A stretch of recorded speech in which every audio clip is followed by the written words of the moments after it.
आज जिस विषय पे मैं बात करना चाह रहा हूँ ये विषय है designated senior advocates appointment in high court और सुप्रीम कोर्ट।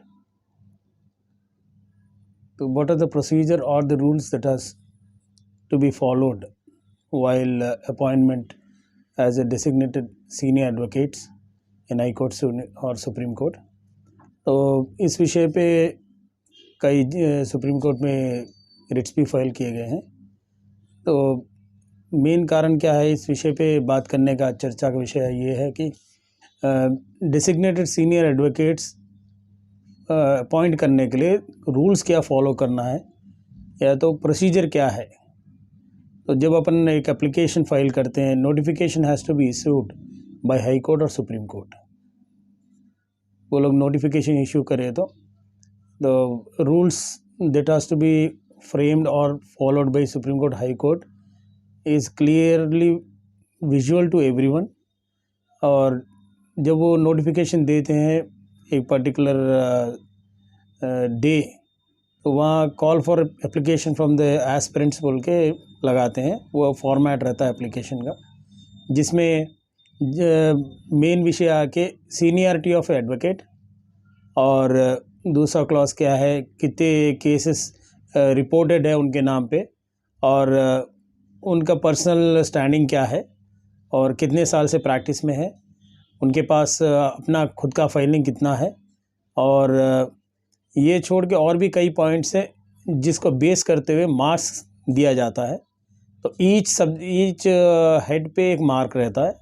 जैसे अब सीनियरिटी है 20 ईयर्स सीनियरिटी और 30 ईयर्स और 15 ईयर्स, अबाउट 20 ईयर्स सीनियरिटी को 20 मार्क्स दिया जाता है। वैसे ही उनके जो रिपोर्टेड जजमेंट्स है उसके वो मार्क्स दिया जाता है, और कितने बुक्स उनके नाम पे पब्लिश है उसके ताल्लुक से मार्क्स, एंड उनका पर्सनल कैरेक्टर और एंटीसीएम जो हाई कोर्ट में प्रैक्टिस है उसके बारे में दिया जाता है। और कुछ क्या है इंटरव्यू के ताल्लुक से मार्क्स दिया जाता है जो कि by the collegium has to be done. तो ये प्रोसीजर ज़्यादातर फॉलो किया जाता है। तो सीनियरिटी और स्टैंडिंग कई बार चेंज किया है, कई हाई कोर्ट ने अपने एज पर feasibility they have change their the procedure और रूल्स। दे से दैट कई हाई कोर्ट क्या कहते हैं 35 और 40 ईयर्स स्टैंड एज रहना चाहिए और standing at the bar 15 years. ऐसे कई rules that has followed by different high courts. तो आज जो विषय पे मैं बताना चाह रहा हूँ उसमें जैसे एक एग्जांपल के तौर पे कैलकाटा हाई कोर्ट है। कैलकाटा हाई कोर्ट में क्या है, तो the advocates must not be less than 40 years of age to get appointed और डेजिग्नेटेड एडवोकेट सीनियर एडवोकेट होना चाह रहा तो, और उनका स्टैंडिंग आके एट द बार 15 ईयर्स होना चाहिए। एंड सेकेंड क्लॉज क्या कहता है, जज of high court entitled to practice before the high court of Calcutta may move an application writing before the chief justice seek the designation of a senior advocate. Third, any जज of the high court may recommend out to the chief justice the name of an advocate who is worthy to receive this designation. Fourth क्या, the chief justice shall constitute a standing committee of 7 judges in order to consider the application moved by the interested candidates. Fifth, the standing committee shall scrutinize the application, recommend the candidates who are worthy to be considered by the full court and 2/3 majority of the judges है। ऐसे कई procedures है। Even Tripura high court कहता है कि 45 years of as रहना चाहिए और 15 years standing at the bar रहना चाहिए, और रेगुलर बाकी रूल्स है that is common to every high court. Jharkhand कहता है कि 15 ईयर्स एक्सपीरियंस बार रहना चाहिए, और उत्तराखंड कहता है कि 20 years at the bar standing होना चाहिए at the time of giving application to the concern high court. And Chhattisgarh कहता है कि 20 years at the bar standing होना चाहिए और above 45 years one who want to apply for senior designated advocate in high court. और Hyderabad high court 2016 के time पे जो नोटिफिकेशन दिया उसमें कहता है 15 ईयर्स एट द बार रहना चाहिए और अबव 45 ईयर्स ऑफ एज रहना चाहिए। And full court shell deliberate upon the application and advocate securing 2/3 of the vote will be designated as senior advocate.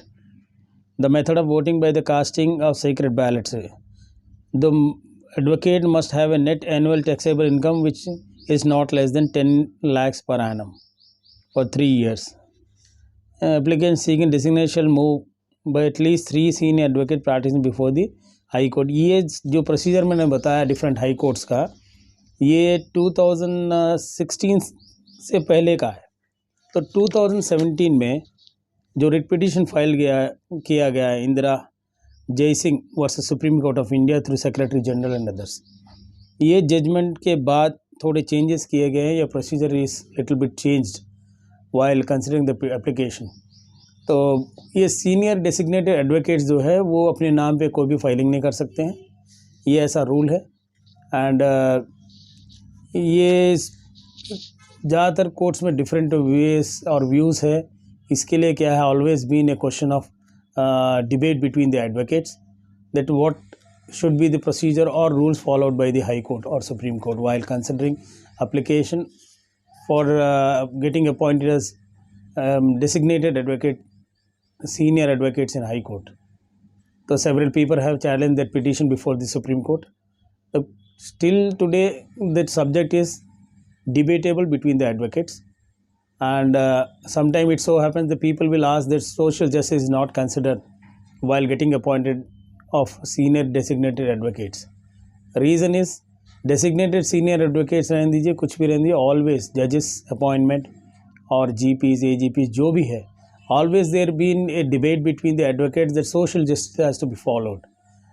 So that is to be whether to be considered or not, that has the purview of the appointing authority.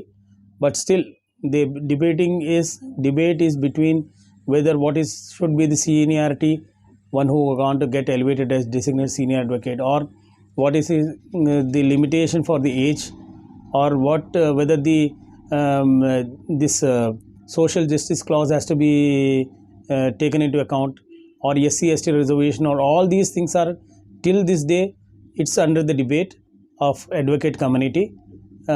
Let us see what is the day-to-day judgment that will be rendered by our own High Court, Supreme Court. Thank you very much friends.